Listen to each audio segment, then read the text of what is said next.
Once again, thank you all for finding the time to join today. My name is Olivia Lopez Curzi. I work as an anti-trafficking caseworker and legal officer for BeFree, and I will be moderating today's webinar. Today's discussion is organized within the framework of the REACH project, which aims to improve access to protection, support services, and empowerment pathways for survivors of trafficking through strengthened cooperation between public authorities, civil society organizations, and assistance services. I will therefore start by warmly thanking IRC and especially Vivia and Natalie, and all the other REACH partners for making this discussion possible today.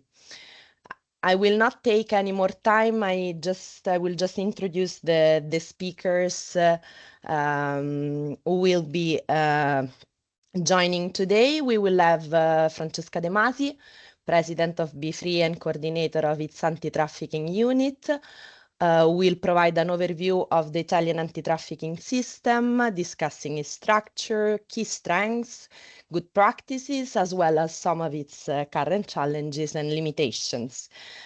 This will be followed by Chiara Scipioni, RSD Associate at UNHCR, who will focus on the guidelines jointly developed by the National Asylum Commission and the agency on the identification of trafficking victims within asylum procedures, 10 years after their initial adoption. It was 2016. She will also take some time to reflect on the results achieved through this multi-agency cooperation model, the referral protocols developed by various territorial commission, and the gradual expansion of these practices also to the judicial phase. In the final part of the webinar, I will return to share some reflection on the challenges ahead and the opportunities that the new European Pact on Migration and Asylum may present for the identification of trafficking survivors within asylum procedures. At the end of the presentation, we will dedicate some time to answer questions, so feel free to drop them in the chat while we speak, or simply to raise your hand at the end of all the session when we will be dedicating this time to the questions. On the chat, you will find some information on how to activate subtitles, because the presentation will all be held in English, but subtitles are available. So check on the chat, and there you will find also a link for a survey, which we kindly ask you to fill in at the end of the webinar. That being said, without further ado, I will now give the floor to Francesca De Masi.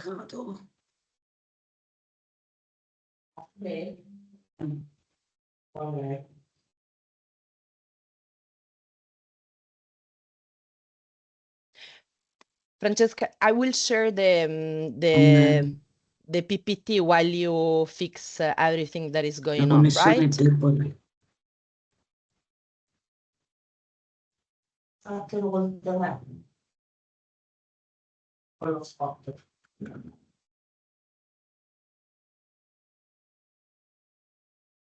I'm sorry, my connection is not going well. Do you hear me? Yes. Fra, maybe try to stop the video. Vivia, I don't know if you agree, to see whether the audio works fine. Yes, maybe then reactivate it in a bit. No, but I cannot hear you. Gli puoi dire se usciamo un attimo e rientriamo? Proviamo a connetterci col telefono. Mi devi iniziare tu? Sì. Sorry, I am moving in another room to understand if my connection now is, it will be better. Okay. Sorry. So just bear with us for a few minutes, and hopefully we will manage to start right away. When I will be saying later on that anti-trafficking entities need more funds, need more support, this proves it. Okay, now is going better, I think. Yes. Okay, I'm very happy to be here. Good morning, everyone, and I am sorry too for my English. I hope it will be not so terrible. As Olivia told us before, this morning we will focus on the Italian context and more specifically on the interaction between anti-trafficking system and asylum system. Just yesterday, I met a Nigerian girl who lived 10 years in another European country who just came back in Italy because of the negative result of the different steps of request of protection she made. She is a victim of trafficking from Nigeria to Italy, exploited in another European city. And I was thinking about the fact that on this issue, Italy made great strides in the cooperation with this system. And it was a very important job made all together, UNHCR and anti-trafficking, the National Commission of Asylum, and all the actors involved in this cooperation. Italy was one of the first countries in Europe to introduce a dedicated protection framework for survivors of trafficking in human beings. And Italian people connected now in this meeting, I think they know that I am speaking about Article 18 of Law 286 of 1998. This law also provides access to a structured system of assistance and social integration. This kind of programs managed by anti-trafficking system in Italy since 1998 offer immediate support, for example, accommodation, subsistence, healthcare, and even longer-term pathways towards, for example, social inclusion, employment, and housing autonomy. They are based on a multi-agency approach and aim to prevent re-victimization through tailored, individualized support. Article 18 provides even for a specific residence permit for foreign nationals who have experienced violence or hard exploitation and who face the risk to their safety, either as a result of statements made in criminal proceeding or because of their decision to leave the exploitation situation. A defining feature of the system is the dual pathway. The residence permit may be granted either within criminal proceeding on the basis of a proposal by the public prosecutor, or independently of any cooperation on the basis of a protection program proposed by the anti-trafficking services. This is very important because this structure reflects the non-conditional nature of this mechanism. Protection is not conceived as a reward for cooperation, but as a response to a situation of exploitation and risk. According to the law, it should be like this, but unfortunately, reality is different, and we will give more details later. In this meeting, it's very important to underline that access to protection under Article 18 is fully compatible with access to international protection. Trafficked person, in fact, may be applicants for international protection and at the same time beneficiaries of Article 18 programs. The two pathways are complementary, and in this issue, it's very important the cooperation between these two systems. This is the law Article 18, the Article 18 speak about even the existence of a social pathway, but in practice the system in Italy has developed significant inconsistencies. For example, access to the social pathway which should operate independently of cooperation remains particularly limited. Administrative authorities often exercise wide discretion, and cooperation with the judicial authorities is frequently treated as a de facto requirement. As a result, the system has gradually shifted towards a model in which access to protection inside the program of Article 18 is closely tied to criminal proceedings. Other challenges are about the delays in the procedure, especially in the judicial pathway, that can significantly undermine the protection.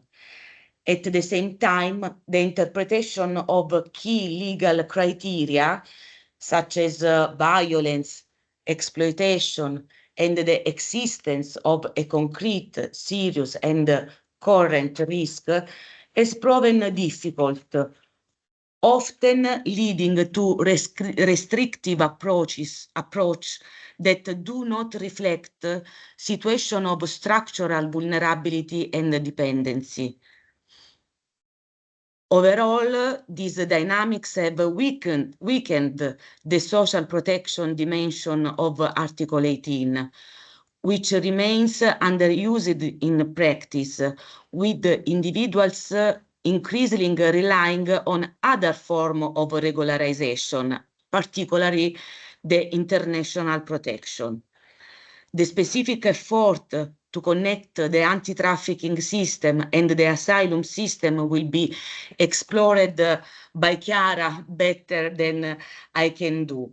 But what I would like to highlight is how the experience developed within the territorial commissions has progressively contributed to expanding this model of cooperation beyond the administrative phase.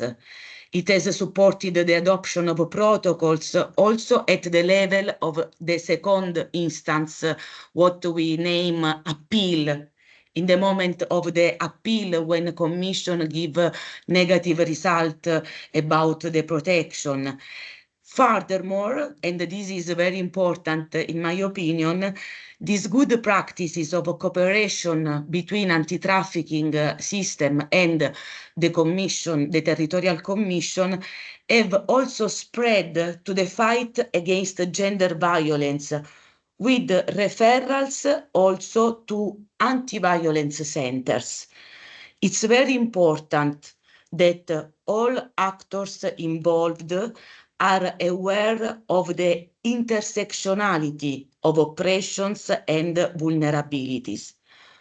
For example, today's the new National Anti-Trafficking Plan 2026-2028 that is going to be adopted just in these months has acknowledged what feminist associations have long been arguing. The issues is that different phenomena are intertwined, and there are overlapping areas where exploitation, domestic violence, psychological and economic abuse, forced marriage intertwine within women biographies.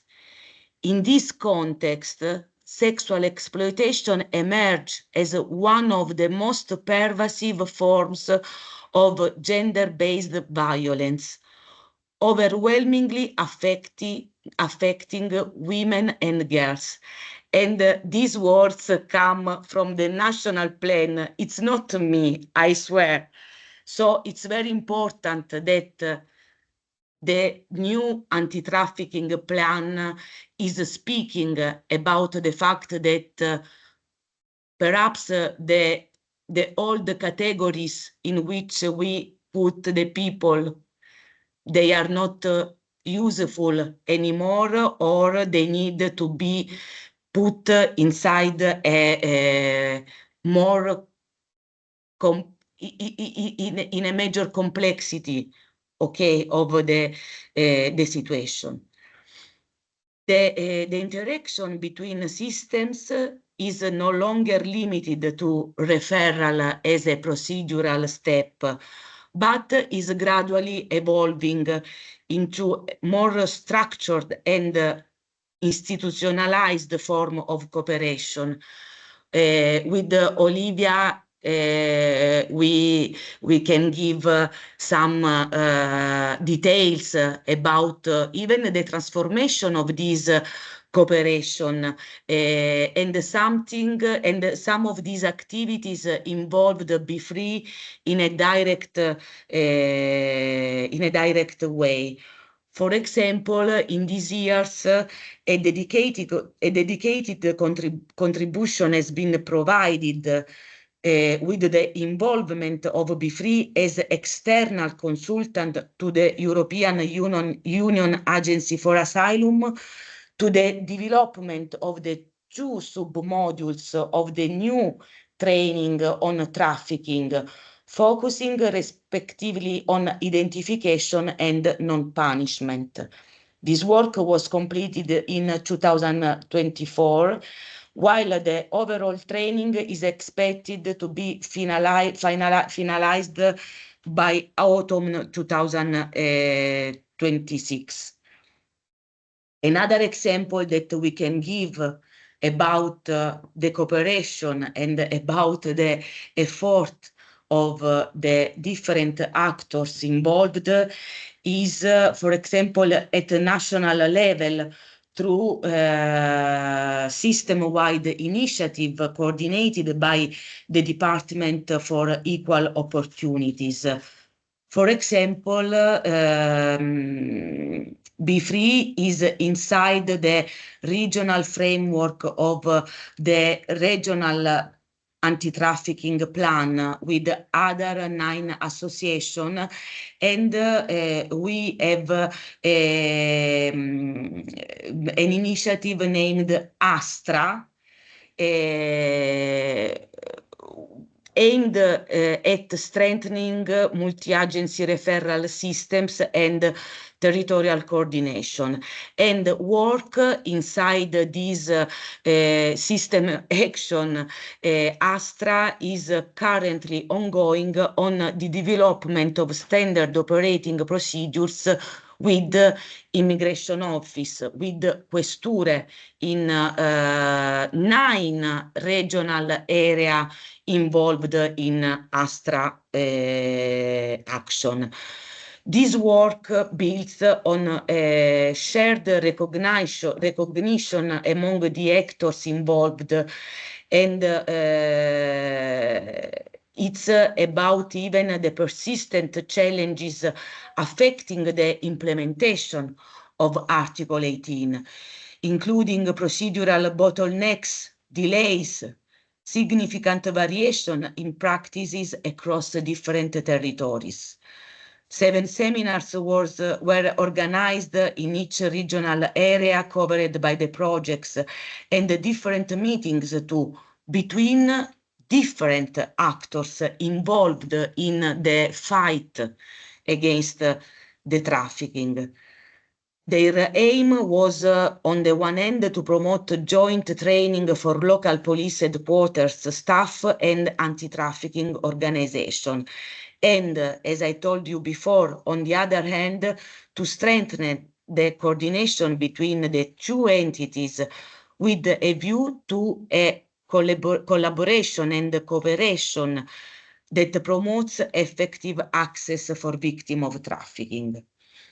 Another important activity was the adoption of the vulnerability vademecum by the Ministry of Interior, and this tool was developed through a broad multi-agency collaboration involving national authorities, European agency, international organization, aims to strengthen the early detection, referral, and protection of persons with specific vulnerabilities within the reception and the asylum system. And this vademecum represents an important step towards a more structured and shared approach to vulnerability, including trafficking. The last example that we want to make, to speak about is, for example, the TIATAS project, the project led by International Rescue Committee in Germany in 2023, in which, for example, Be Free prepare guidelines for the rescues, the boat going to rescue the people in the sea. And this work has focused, among other aspects, on strengthening the capacity of frontline actors to identify potential victims. A lot of effort, but identification continues to represent a major and persistent challenge. This is partly because trafficking is not a static phenomenon. The anti-trafficking system always is aware that this phenomenon evolves, adapts, and reconfigures itself often faster than the system designed to detect and respond to it.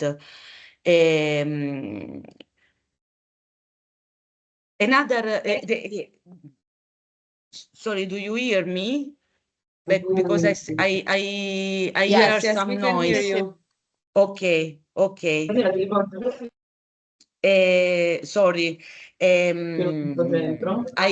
was speaking about the changes of the phenomenon, and anti-trafficking plan, the new anti-trafficking plan explain in its draft, because it's not yet adopted, that significant trends have emerged about trafficking dynamics. And these trends require strategic reflection because, for example, the increase in cases of labor exploitation. The anti-trafficking system in Italy is facing a lot of cases of labor exploitation. Or, for example, even the changing context of emergence of the situation of trafficking, such as places of first arrival, informal settlements, and digital environments. And another issue, it's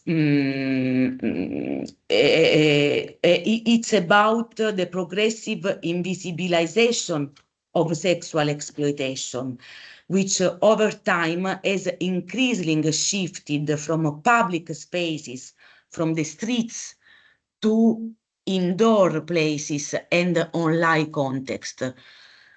An additional layer of complexity is introduced by trafficking for the purpose of forced criminality.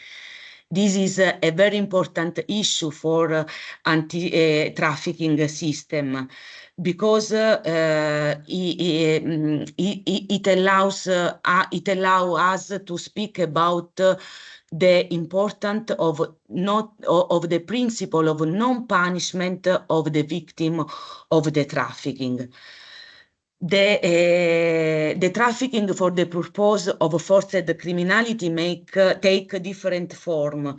It may constitute the primary and original form of exploitation. It may emerge even as a form of re-trafficking, including within the national territory, affecting persons already identified as victims of other types of exploitation. Or it may develop as a secondary or consequential form of exploitation linked to a prior trafficking experience. So these are the different forms that we can speak about when we speak about trafficking for the purpose of forced criminality. Across all these scenarios, what becomes particularly difficult is not only identification as such, but the ability to recognize victimhood in context where exploitation is intertwined with the commission of criminal acts. We don't have, in this case, the ideal victim, passive, innocent, clearly distinguishable from any form of unlawful conduct. But we have people that become offender in the public opinion, okay? So the status of offender tends to prevail in the public opinion, even in the judicial spaces, tend to prevail over that of victim. And this is particularly evident in relations to offenses that are strongly prioritized in enforcement. For example, the drug-related crimes or migration-related violation. The anti-trafficking system is always meet a lot of victims that are forced to make a criminal act, and they are not recognized as a victim. So they are prisoned in jail for something that the European directive tell us that cannot be punished. Perhaps Olivia will give even other suggestion about this. I wanted to close my my speech telling you that we are going to live a difficult period with because of the implementation of the Pact for Asylum and Immigration, and we later we will give more details. Olivia will give more details about this challenge that we have to face in the next days. And for this reason, it's important to join our competencies, our strength to allow to the victim to be protected and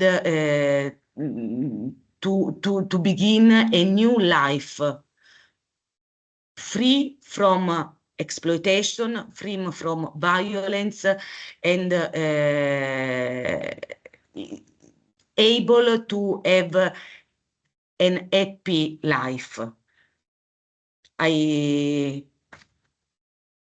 I tell you again, sorry for my English language. I think that we will have more. We will have the space to suggestion from you or answer at the end of the meeting. Thank you. Thank you very much, Francesca. And so I think we can move right away to Chiara so that she can go on and further speculate on the interplay between the two systems, so asylum and anti-trafficking. Chiara, I leave the floor to you. Thank you very much, Olivia. Please let me thank colleagues from Be Free, Olivia, Francesca, and also Marta for inviting UNHCR to join today. And also many thanks to IRC for hosting this webinar. I don't have a PPT presentation, but I will be very happy to reply to any possible answer the question you may have.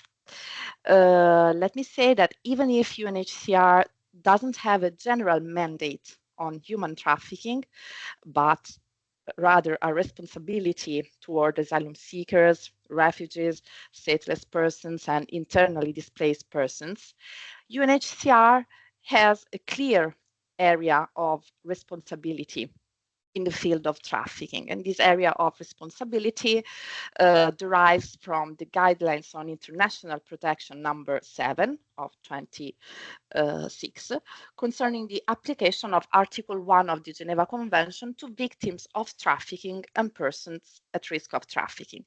And according to these guidelines, UNHCR has two responsibilities regarding human trafficking: prevention, as the UN agency has a duty to work to ensure that refugees, asylum seekers, internally displaced persons, and stateless persons don't become victims of trafficking, and protection, because UNHCR has a duty to ensure that victims of trafficking who fear persecution if returned to their country of origin, or who fear being trafficked if returned to their country of origin, are recognized as refugees and enjoy the international protection provided for by the Geneva Convention. So this is just to frame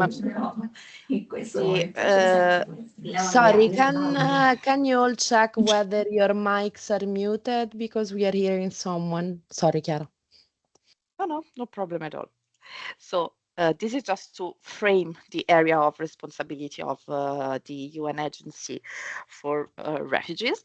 And within the scope of this responsibility regarding human trafficking, UNHCR in Italy launched the coordination mechanisms for victims of trafficking project in 2015 in collaboration with the National Commission for the Rights of Asylum. The aim of the project was to strengthen the capacity of the Italian asylum system to promptly identify and protect victims and potential victims of human trafficking in the context of refugee status determination procedures. So the primary objective of this project was to ensure that victims of trafficking were identified early within the procedures for the recognition of international protection, and where clear indicators emerged during this phase, they were promptly referred to specialized agencies, so the anti-trafficking agencies that are in Italy specialized in assisting and protecting victims of trafficking. So to this end, within this project, guidelines were published for the territorial commissions for the recognition of international protections. Territorial commissions in Italy, as we all know, are the administrative authorities that are responsible for examining asylum applications in the first instance.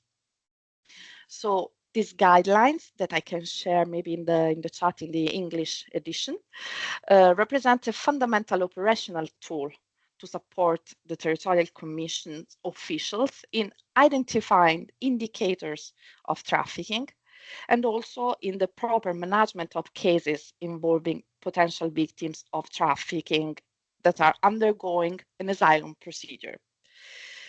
From a very operational standpoint, the guidelines provide SOPs, standard operating procedures for the rapid identification of victims or potential victims of trafficking among applicants for international protection, and for the subsequent activation of the referral procedure, that is the mechanism for reporting and connecting the asylum, the person from the asylum system to the anti-trafficking system.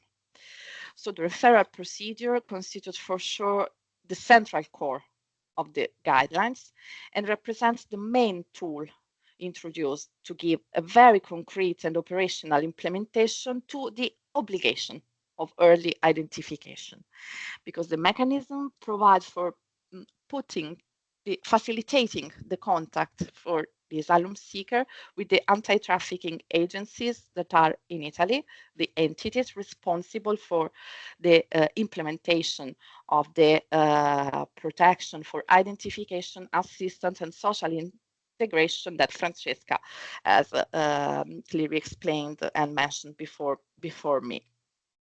So this approach that aims at the proper early identification of potential victims of trafficking is based on a specific legal obligation that is in Italy established by Article 10 of the Legislative Decree 24 of 2014. That is the legislative decree that transposed into the Italian law the European Directive number 36 on the anti-trafficking directive on preventing and combating trafficking in human beings. So the legislation requires member states to adopt measures to ensure the rapid and timely identification of victims and the activation of protection, of adequate protection and assistance mechanisms, including within the context of asylum procedures. I want to clarify here something that we all know very, very well.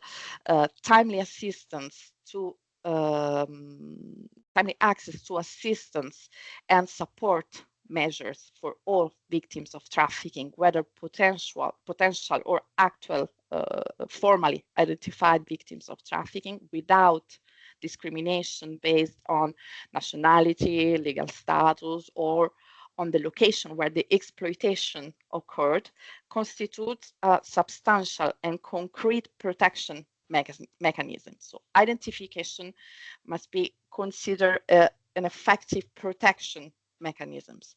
So assistance doesn't in fact merely address the need to ensure the recovery from serious human rights violations, of course, but also serves a preventive function, helping to significantly reduce the risk of further experiences of exploitation.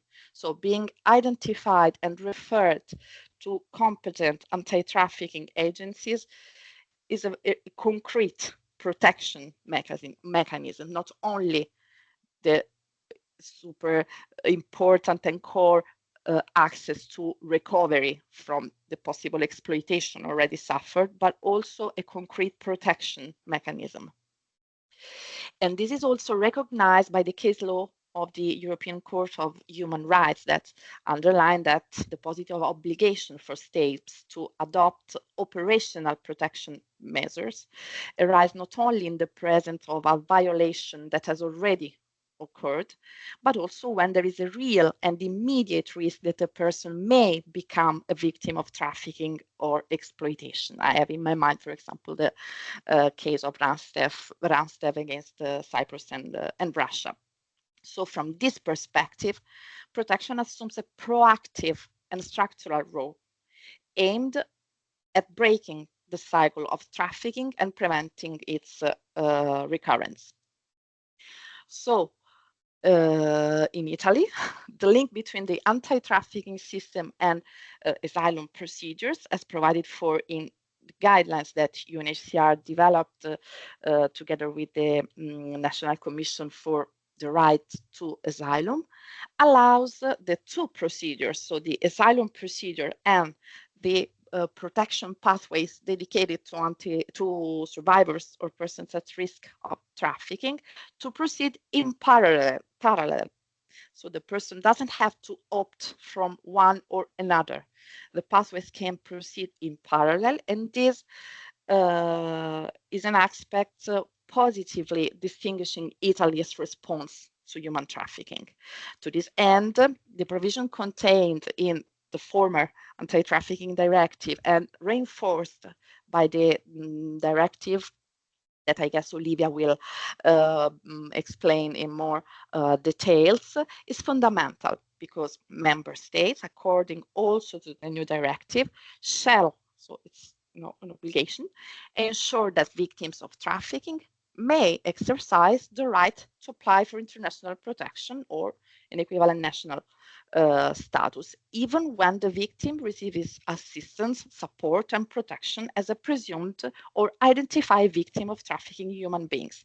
So this possibility to go ahead with the two protection pathways, the one providing assistance and support in Italy, and the other one looking to risks in case of return to the country of origin, is clearly provided for by the new Article 11 bis of the new anti-trafficking directive.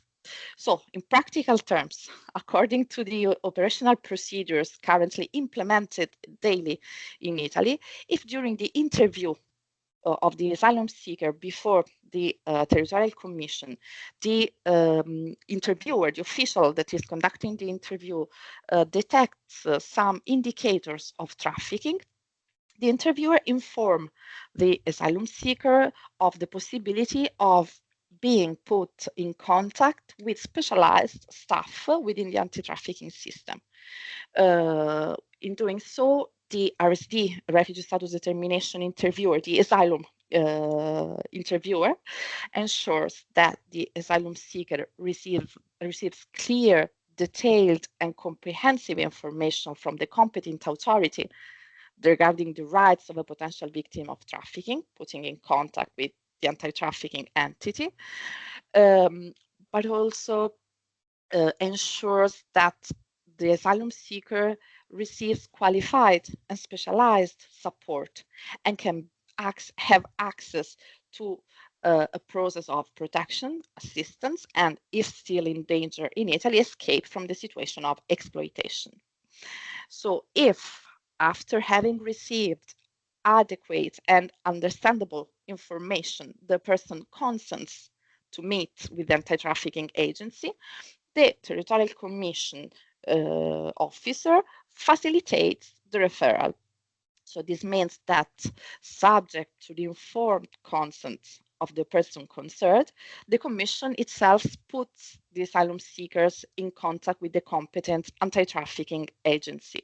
So this step is essential to ensure that the referral takes place in a safe manner that, of course, has to respect the person's wishes. So the main objective of the referral system and of this referral mechanism is therefore mainly and at first to ensure that the persons, the asylum seekers, has timely access to a specialized protection system without this automatically affecting the choices or outcomes of the asylum procedure. So this is the main objective, putting the person in contact with those who are qualified to provide specialized protection in Italy.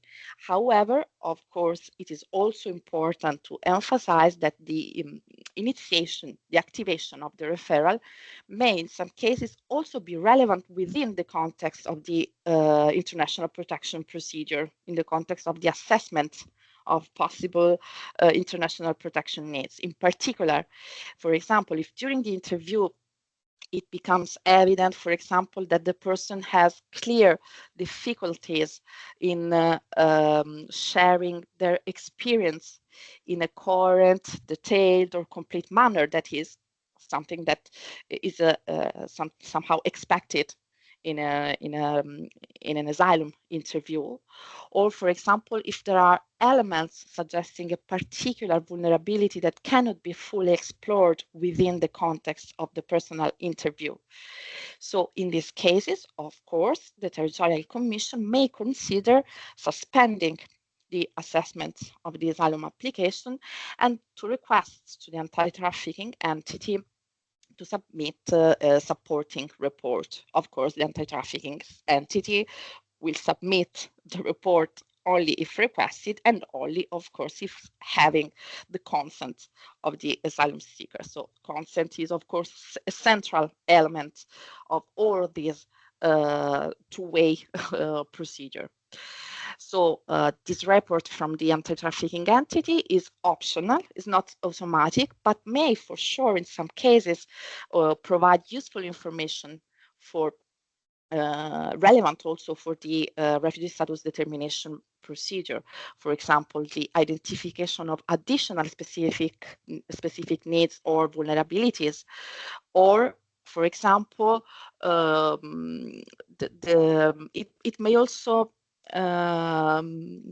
inform the Territorial Commission of the asylum seeker increased capacity to process and recount their personal story, thanks to the support process undertaken with the anti-trafficking entity.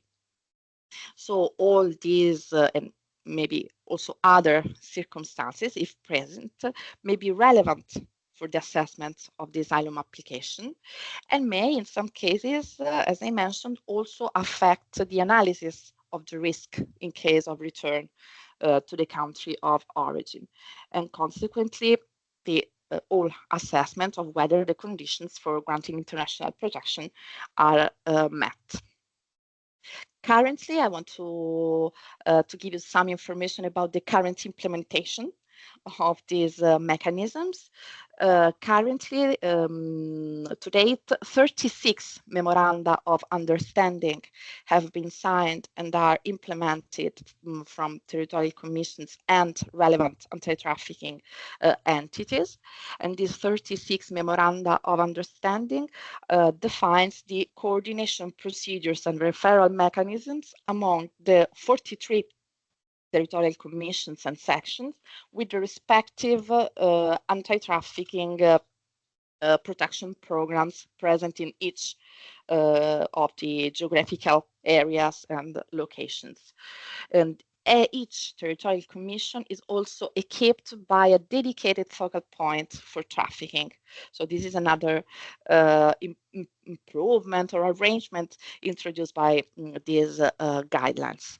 The annual report on the activities of the National Anti-Trafficking System for 2025 was published yesterday, but I had a very quick reading and I checked that once again, also in 2025, even if there is a downward trend in referral requests originating from territorial commissions. However, this channel, this kind of referrals are on the top. So territorial commissions are once again the leading entity conducting pre-identification in Italy. So the asylum system, and in particular this segment of the asylum procedure, the asylum interview with territorial commission, is once again the main entry point into the anti-trafficking system. You maybe we can share the link, but it's just in Italian, but I guess it could be interesting. Maybe I can complement just by mentioning that as already mentioned by Olivia, and also maybe by Francesca, these referral mechanisms has also, served as a kind of replicable procedure, being, for example, now growing the numbers of memorandum of understanding signed between anti-trafficking entities and courts, with courts meaning mainly those responsible for reviewing the first instance decision, of course, asylum decisions.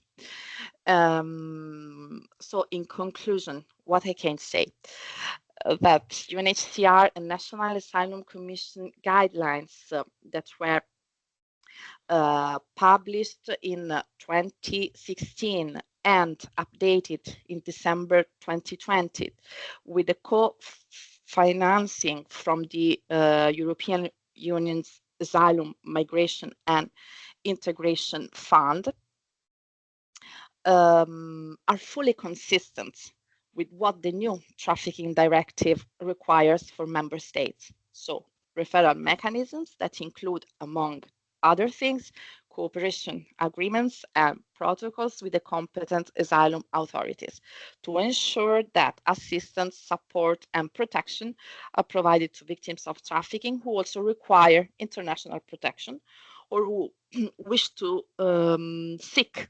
such protection, taking into account the individual and personal circumstances of the person. However, I also want to mention something. For sure, there could be a risk that a push toward efficiency intended as a speed in asylum procedures may, in some cases, reduce the time devoted to identifying specific needs of asylum seekers and their subsequent referral to appropriate services. Mutual training is another point that I want to touch. Mutual training between asylum authorities and anti-trafficking agency is essential. A critical issue may be the uneven implementation of mutual trainings. For example, in Rome, with the Be Free, the Territorial Commission has periodic mutual training, with that meaning that anti-trafficking entities, want to deepen their understanding of asylum procedures and asylum determination. But on the other hand, Territorial Commission staff is ready to deepen their knowledge, being trained by the anti-trafficking network on dynamics, on information they have access to, on trends of exploitation, specific needs, overlapping specific needs of trafficking survivors, and so on. So this is something that, for example, is being regularly implemented in Rome, but also in other territories, but could be strengthened. And I want to point out here that the new anti-trafficking directive introduces a specific obligation for member states to promote and provide periodic and specialized training to professionals who may come into contact with presumed or identified victims of human trafficking. So there's a great opportunity in the transposition of this provision at the local level to leverage synergies with other obligations also under the EU Pact on Migration and Asylum. That, with regard to training and obligation to train relevant actors of the procedures, sets out similar obligations. Another point, I don't know if I have some minutes more, Olivia. Go ahead. Yes, Yes, just very few minutes, just to mention, as Francesca already mentioned, something about the need, the necessity to strengthen the mechanisms dedicated to the identification of potential victims of trafficking and all stages that comes before the personal interview with the Territorial Commission. And it is precisely in this direction of strengthening the early identification of specific needs in general of asylum seekers that Italian authorities' efforts are focused through the dissemination of the what Francesca named with the Italian word is the vademecum, that is the handbook for the identification, referral, and care of vulnerable persons who arrive in Italy and are hosted within reception systems. So there are efforts that Francesca already mentioned. However, while a significant number of prefectures have taken commendable steps to establish local working groups on vulnerability, the process of translating the handbook in standard operating procedures requires some more time. And this time needed may, for example, be, it reflects in part the diverse operational context in which prefectures operate, including, for example, constraints related to staff levels, staff turnover, and the need to balance multiple administrative priorities. So these are factors that may can make it challenging to ensure uniform implementation, but this is an effort that UNHCR is promoting by, for example, providing support to the authorities in this area. What I want to mention here is that, encouragingly, there has been a gradual increase in the number of prefectures that have established dedicated subgroups on trafficking. And once again, Be Free in Rome, for example, is part of this group dedicated to trafficking and exploitation of asylum seekers, and they are actively participating in this working group, in this committee on trafficking, and this is for sure a valuable example of good practice. Maybe I just want to speaking about preliminary and early identification of potential victims. Maybe another key point is the one of having access for anti-trafficking organization to, for example, disembarkation points, to reception facilities that are key settings for the provision of specialized information, at least, and maybe also for the early identification. And maybe some other efforts are needed also to identify and protect victims of trafficking, including, of course, those falling under UNHCR mandate who live in informal settlements, in order to ensure equitable and effective access to protection and assistance mechanisms also for those who live in informal settlements. So much work has been done together, including through the development and implementation of the guidelines, but however, much remains to be done.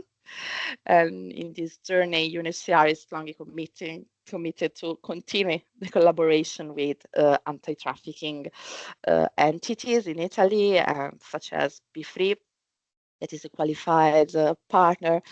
And yes, we will for sure go on with this such key alliance in building a strengthening effective protection mechanisms against trafficking, including for the benefit of people falling under UNHCR mandate. Thank you. Thank you very much, Chiara. And let me also take just 1 minute, because then I will need to speed up a bit also because lunch is looming, like lunchtime is looming. And so let me also take 1 minute to actually appreciate the work that UNHCR has carried over the past decade together with the Italian anti-trafficking system, obviously the National Asylum Commission, the Territorial Commission, specialized courts, and more recently also by the European Union Agency for Asylum. This is something we hope we can continue to do in the next months, in the next years, because systems are changing, and we continue to need to have this multi-agency approach, and I'm sure we will find a way to make the system work in terms of protection of victims of trafficking. We did it before when nothing was there, probably. So we will manage also this time, I am sure. So I won't be seeing you. So if anything happens, please just open the mic and let me know, because I will move to the slides and try to show you some slides while I speak. So I have the difficult job to try and discuss a bit on how the implementation of the new European Pact on Migration might impact on the work we do. And I will try to do so from the perspective of anti-trafficking protection, obviously. And so I will start by saying that obviously the central challenge will be ensuring that the implementation of this new procedural landscape remains firmly anchored in existing safeguards for trafficking survivors and persons in vulnerable situations.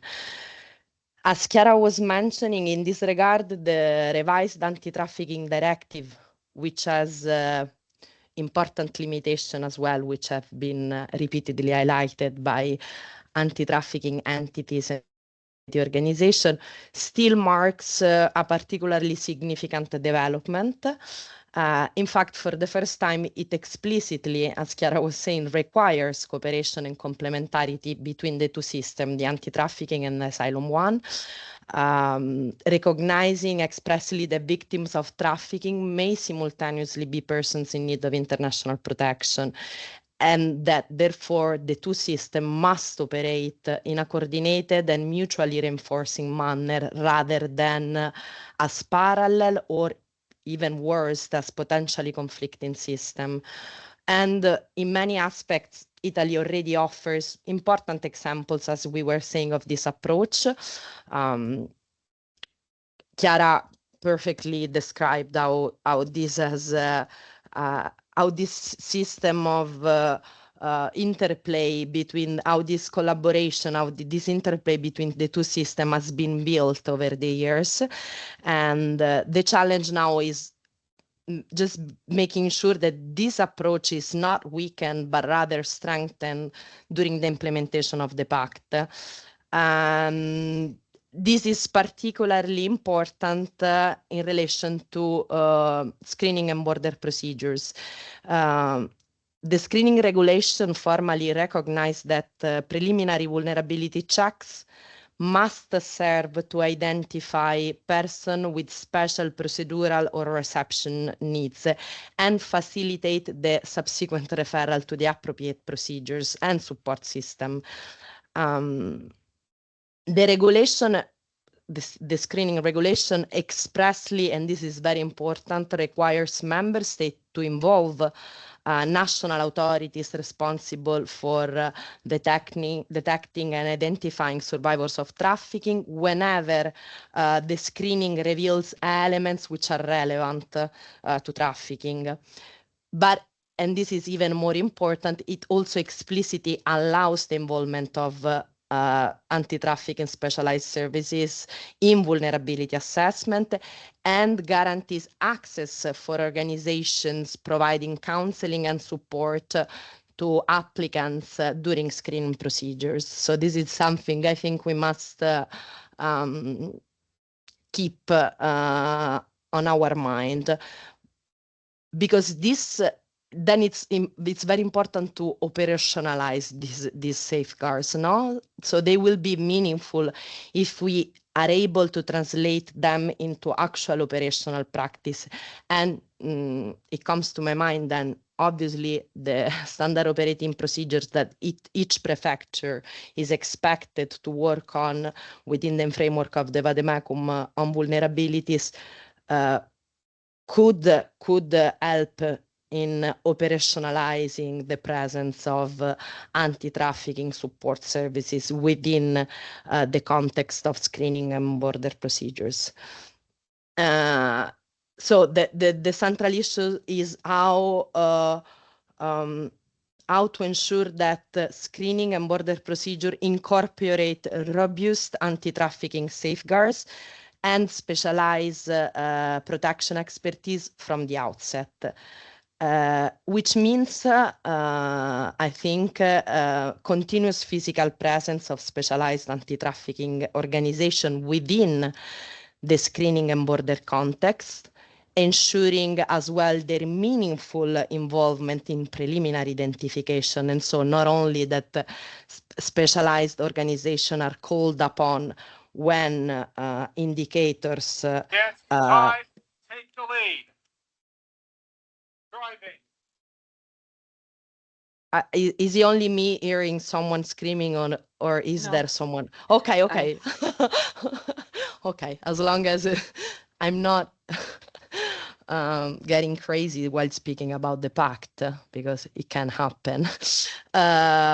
So what I was trying to say is also not only the importance of calling upon specialized support services after their indicators are revealed, but only in the identification process, in the pre-identification process, in the vulnerability assessment, and in the referral mechanism. It means also guaranteeing access to legal information, to cultural mediation, to trauma-informed and gender-sensitive support, to safe disclosure mechanism. So it means structurally integrating the specialized protection expertise into the border management activities. And as Chiara was pointing out, and this is not a good practice, but it's something we are obliged to do, it requires systemic and continuous training for all actors involved, which means asylum authorities, judicial authorities, border police, reception staff, interpreter, cultural mediators, everyone, healthcare personnel, everyone that is or might be involved in the asylum procedure and in the screening procedure. And they must be trained on trafficking indicators, on trauma-informed approach, on gender-sensitive interviewing, on re-trafficking risk, and on vulnerability identification. And the pact makes this even more compelling, because many elements that may trigger accelerated or border procedures under the pact may simultaneously constitute indicators of trafficking or exploitation. For example, I will just make, obviously, this intervention doesn't aim to be in any way comprehensive. The time is short. The things to say on the pact and on the new framework are really a lot, so I'm just trying to give some, to share some reflections with you, but let's keep in mind that a lot more should be said. So many of the elements that may trigger this acceleration or the border procedure are actually those elements that, as anti-trafficking case workers, we know as indicators of trafficking or exploitation. For example, under the new pact, situation in which applicants are considered to have misled the authorities, so by using false documents, providing inconsistent accounts, inconsistent identity information, declaring different ages, or white-holding elements relating to their journey or account, may lead to the application, to the channeling into the border procedure.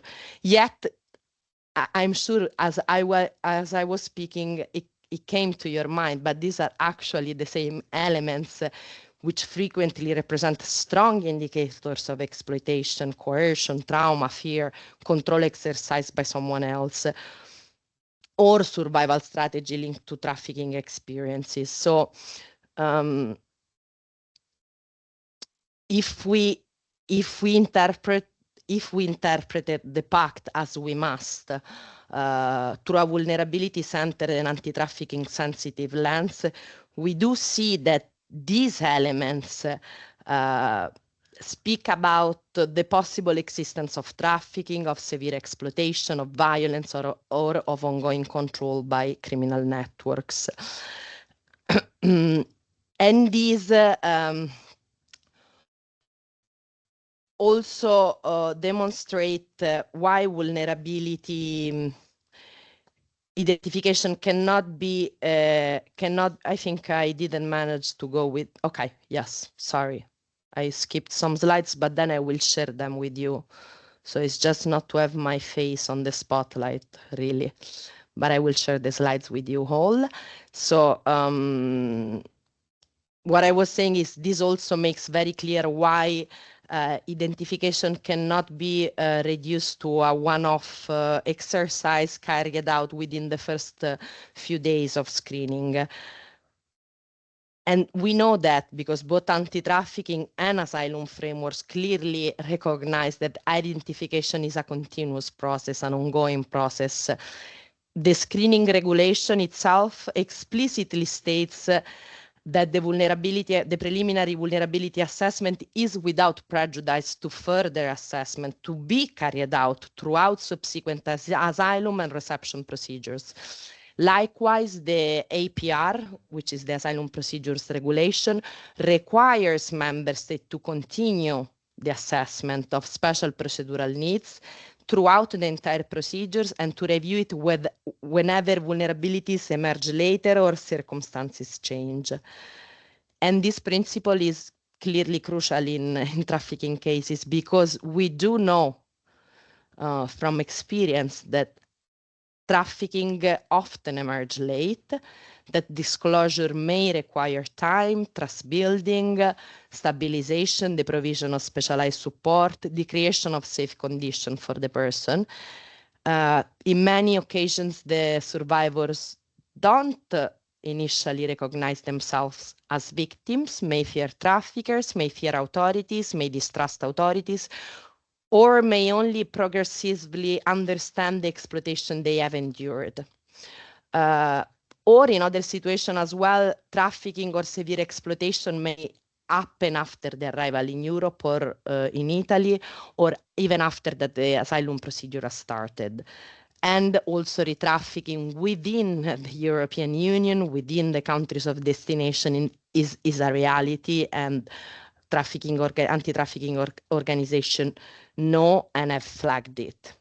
So this means that the vulnerability identification and procedural safeguards must accompany the person throughout all the procedural phases, as Chiara was saying.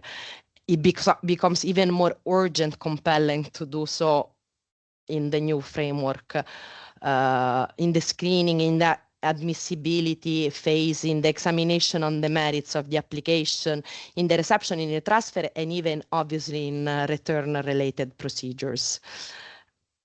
And this, I think, has very clear and concrete implication, which means that whenever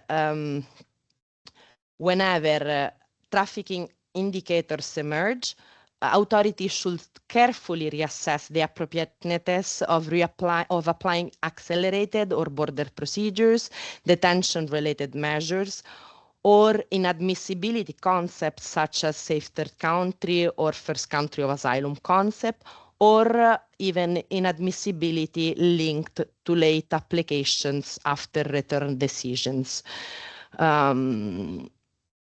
Just to make an example, this is particularly relevant also in the context of the mandatory border procedures linked to low recognition rates, nationality rates, because if we keep the lens, the anti-trafficking and vulnerability sensitive lens, we see that the new legal framework already contains the safeguards capable of preventing automatic or inappropriate channeling into the border procedure. And this is the case, as I was saying, for the 20 union-wide recognition rate threshold, because the pact clarifies that this criterion should not be applied where the applicant belongs to a category of person of whom such statistic cannot be considered representative of their actual protection needs.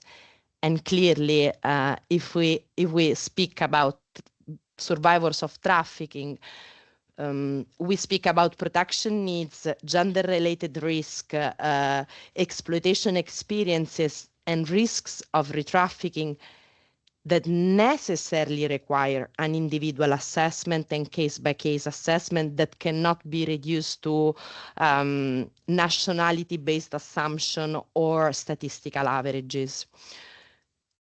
And the same logic should guide the interpretation and application of other procedural mechanisms introduced by the new framework.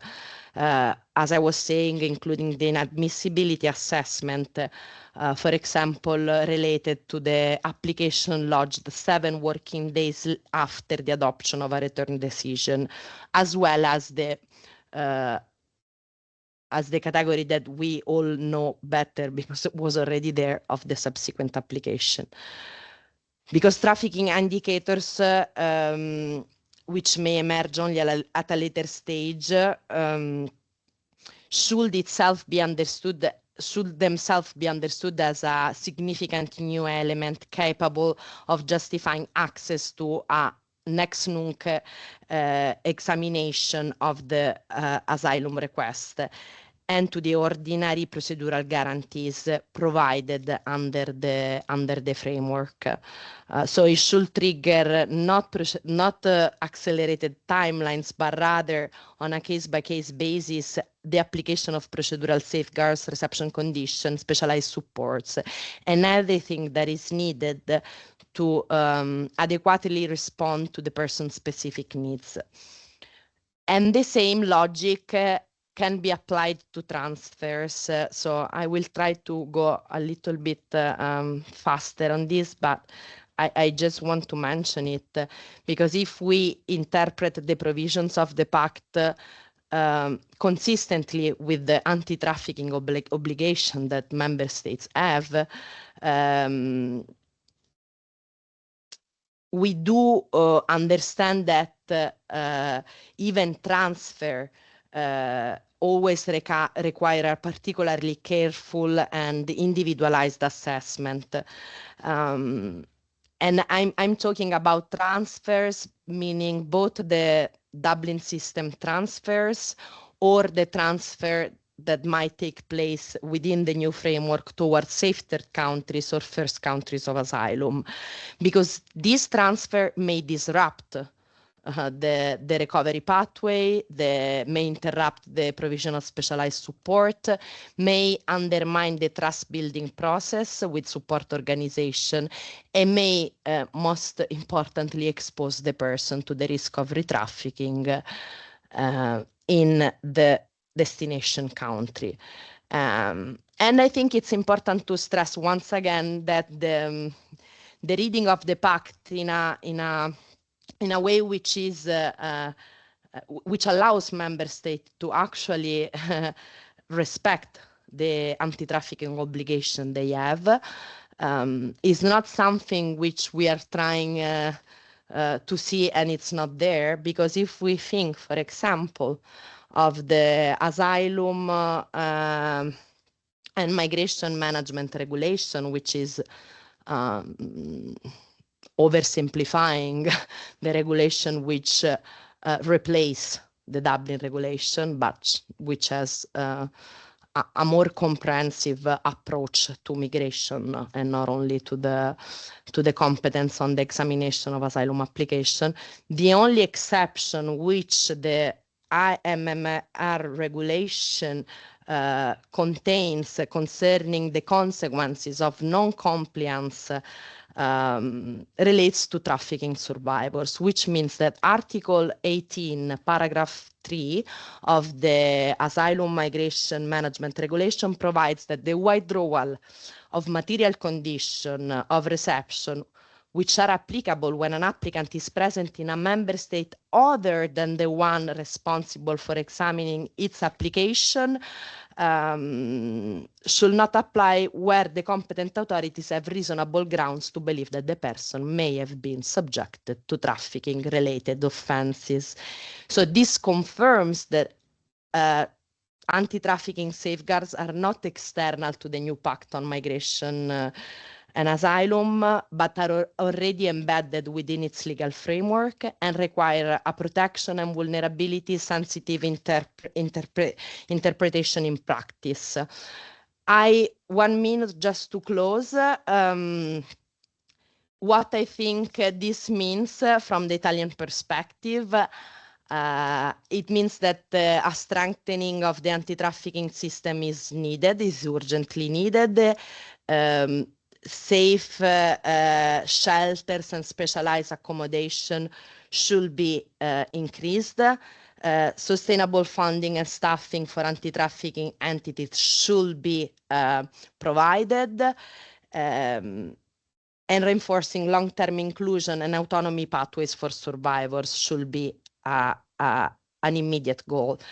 And it also means acknowledging the long-standing gap we have in the Italian legal framework concerning the absence of a fully autonomous and expressly regulated recovery and reflection period provision, and the urgent need to introduce it. And it also means, most importantly, as we can take from what Francesca was saying, the need to fully revitalize the protective potential of Article 18, both in its social protection and judicial protection dimension, because Article 18 becomes, I think, fundamental today, because it can function as a bridge between the anti-trafficking protection and asylum procedure, and it can guarantee access to recovery, reflection, specialized support, also for the person who do not wish, or are no longer able to pursue international protection procedures. So